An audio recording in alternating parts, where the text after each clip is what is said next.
ಜಬರ್ದಸ್ತಾಗಿ ಬಾಗಲಕೋಟೆಗೆ ಬಂದಿರುವ ನಮ್ಮ ಪ್ರಧಾನಿ ಮೋದಿಯವರು ಇನ್ನಷ್ಟು ತೀವ್ರವಾಗಿ ಕಾಂಗ್ರೆಸ್ ಆಡಳಿತ ವಿರೋಧವಾಗಿ ಮಾತಾಡ್ತಾ ಇದ್ದಾರೆ, ವಾಗ್ದಾಳಿ ನಡೆಸ್ತಾ ಇದ್ದಾರೆ. ಜೊತೆಗೆ ಏನಪ್ಪ ಅಂದ್ರೆ ಕರ್ನಾಟಕವನ್ನು ಈಗಿನ ಸರ್ಕಾರ ಲೂಟಿ ಮಾಡ್ತಾ ಇದೆ ಅಂತ ಗಂಭೀರವಾದ ಆರೋಪ ಮಾಡ್ತಾ ಇದ್ದಾರೆ. ಏನು ಲೂಟಿ ಮಾಡಿದ್ರು, ಯಾವ ರೀತಿ ಲೂಟಿ ಮಾಡಿದ್ರು, ಹೆಂಗೆ ಲೂಟಿ ಮಾಡಿದರು ಅದರದ್ದೇನೋ ದಾಖಲೆ ಕೊಟ್ಟರೆ ಭಾಳ ಒಳ್ಳೆಯದಾಗ್ತದೆ. ಬಟ್ ಆದರೂ ಮಾಡಿದ್ದಾರೆ, ನೋಡೋಣ ಅದನ್ನು. ಸರ್ಕಾರದ ಖಜಾನೆ ಆಲ್ರೆಡಿ ಖಾಲಿ ಆಗಿದೆ ಅನ್ನೋದು ಮಾತಾಡಿದ್ದಾರೆ. ಯಾಕಪ್ಪ ಅಂದರೆ ಈ ಗ್ಯಾರಂಟಿಗಳನ್ನು ಕೊಟ್ಟು ಮತ್ತೇನೋ ಕೊಟ್ಟು ಖಜಾನೆ ಖಾಲಿ ಆಗ್ಯದ. ಯಾಕಪ್ಪ ಅಂದರೆ SC/ST ಹಣವನ್ನು ಇವರು ಬಳಸ್ಕೊಂಡಿದ್ದಾರೆ 11,000 ಕೋಟಿ. ಇದೇ ರೀತಿಯಾಗಿ ಅನೇಕ ದುಡ್ಡನ್ನು ಎಲ್ಲೆಲ್ಲೂ ತೆಗೆದಾಕಿ ಏನೋ ಮಾಡ್ತಾ ಇದ್ದಾರೆ. ಹೀಗಾಗಿ ಈ ಒಂದು ಏನು ಗ್ಯಾರಂಟಿಗಳಿಂದ ರಾಜ್ಯದ ಅಭಿವೃದ್ಧಿ ಆಗುವ ಬದಲಾಗಿ ರಾಜ್ಯದ ನಾಶ ಆಗುವಂಥದ್ದು, ಖಜಾನೆ ನಾಶ ಆಗುವಂಥ ಸಾಧ್ಯತೆಗಳು ಭಾಳಷ್ಟಿದ್ದಾವೆ. ಹೀಗಾಗಿ ಇಂಥ ಒಂದು ಲೂಟಿಕೋರರಿಗೆ, ಇಂಥ ಒಂದು ಏನಪ್ಪ ಜನರ ಹಣವನ್ನು ಯಾವ್ಯಾವುದಕ್ಕೂ ಉಪಯೋಗ ಮಾಡುತ್ತೆ ಜನರನ್ನು ದೂರ ಸರಿಸೋದು ಇವತ್ತಿನ ಕರ್ನಾಟಕ ಜನರ ಮುಖ್ಯ ಅಥವಾ ಆದ್ಯ ಕರ್ತವ್ಯವಾಗಿದೆ.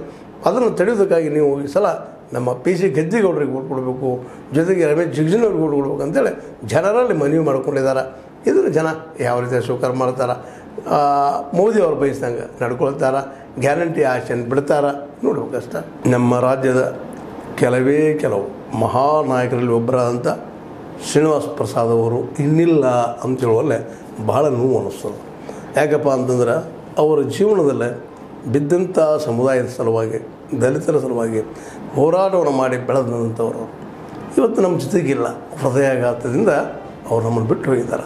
ಆದರೆ ನಮ್ಮೊಂದಿಗೆ ಅವ್ರ ವಿಚಾರಧಾರೆಗಳನ್ನು, ಜೊತೆಗೆ ಒಬ್ಬ ದಲಿತ, ಅದಕ್ಕಿಂತಲೂ ಹೆಚ್ಚಾಗಿ ಒಬ್ಬ ಬಡವ, ಅದಕ್ಕಿಂತಲೂ ಹೆಚ್ಚಾಗಿ ಒಬ್ಬ ದೀನ ವ್ಯಕ್ತಿ ಈ ಮೇಲಕ್ಕೆ ಎಲ್ಲಕ್ಕೆ ಹೇಗೆ ಸಾಧ್ಯ ಅನ್ನೋದು ತೋರಿಸ್ಕೊಟ್ಟಂಥವ್ರಾಗಿದ್ದಾರೆ. ಮತ್ತು ಆ ಜನಾಂಗಕ್ಕಾಗಿ ಭಾಳಷ್ಟು ದುಡಿದು, ಭಾಳಷ್ಟು ಅವರ ಸಲುವಾಗಿ ಹೋರಾಟ ಮಾಡಿ ತಮ್ಮದೇ ಅಂತ ಅನೇಕ ಕೆಲಸಗಳನ್ನು ಮಾಡಿಕೊಟ್ಟಿದ್ದಾರೆ.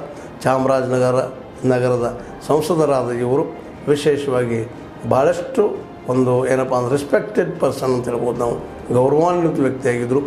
ಜೊತೆಗೆ ಇವರು ಕೆಲವೊಮ್ಮೆ ಅಭಿಪ್ರಾಯ ಏನೂ ಇರಲಿ ಸಿದ್ದರಾಮಯ್ಯರ ಜೊತೆಗೆ ಕೊನೆಗಾಲದಲ್ಲಿ ಹೊಂದಾಣಿಕೆ ಆಗಿತ್ತು. ಆದರೆ ಅದಾದ ಕೆಲವೇ ದಿನಗಳಲ್ಲಿ ನಮ್ಮನ್ನು ಅಗಲಿ ಇವತ್ತು ಹೋದಂಥ ನಮ್ಮ ಏನಪ್ಪ ಅಂತಂದ್ರೆ ಶ್ರೀನಿವಾಸ್ ಪ್ರಸಾದ್ ಅವರಿಗೆ ನಾವು ಯಾವ ರೀತಿಯಾಗಿ ಹೊಂದಿಸಬೇಕಾಗ್ಯದ ಅಂತ ಹೇಳಬೇಕಾಗಿಲ್ಲ. ಯಾಕಂದರೆ ಅವರು ಯಾವಾಗಲೂ ಸದಾ ನಮ್ಮೊಂದಿಗೆ ಎದ್ದೇ ಇರ್ತಾರೆ ಅನ್ನೋಂಥ ಮಾತೇನು ಸುಳ್ಳಲ್ಲ. ಶ್ರೀನಿವಾಸ್ ಪ್ರಸಾದರ ಈ ಕೊನೆಯ ಯಾತ್ರೆಗೆ ನಮ್ಮ ಹೇ ಸೀತಾರಾಮ್ ವಾಹಿನಿ ಮೂಲಕ ವಂದನೆಗಳು.